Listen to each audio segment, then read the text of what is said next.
What is up mga kabarako? Kung fan ka ng barako at gusto mong bumili ng brand new na barako, panoorin mo ang video na to.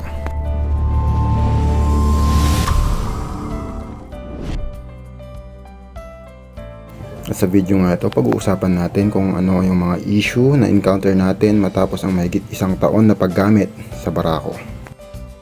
At una nga dyan, yung pinakasikat na issue ng barako, ang hard starting.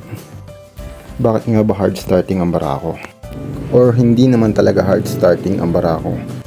Matagal lang mag-stable ang idle niya, kaya kailangan mo ng konting pihit ng silinyador para hindi mamatay ang makina hanggang sa uminit at mag-circulate ang langis sa buong makina para sa smooth ang pagpapandar.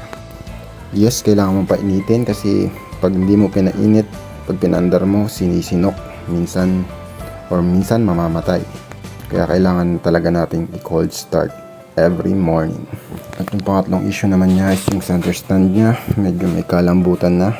Tumabingi yan nung nasakyan doon sa pinagparkingan ko nung nanood ako ng basketball. Siguro ay sinakyan or inupuan ng mga tao doon na nanood din.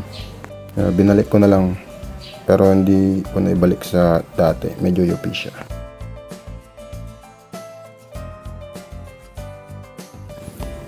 Pangapat naman na issue is yung brake niya.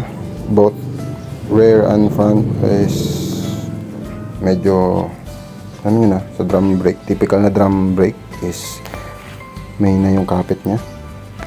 Siguro magpapalit na lang ako ng rubberized na brake shoe.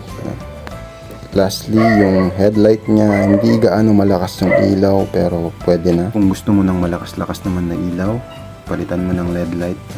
Gawin mo lang siyang battery operated kasi nakadirekta siya sa makina.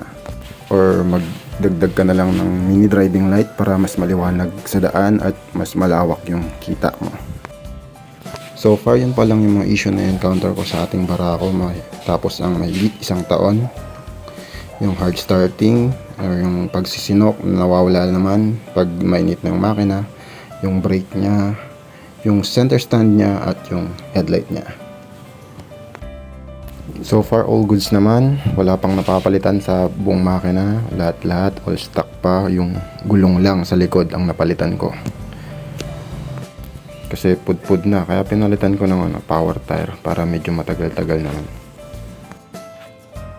Kung plano mong bumili, yun yung mga aasahan mo na issue na may encounter mo sa paggamit sa barako. Sana natulungan ka ng video na to sa pagpili sa magiging motor mo in the future. At kung nakatulong man ang video na to, maaaring pa-follow ng page at pa-share na rin ng video na to. Maraming salamat. Ciao.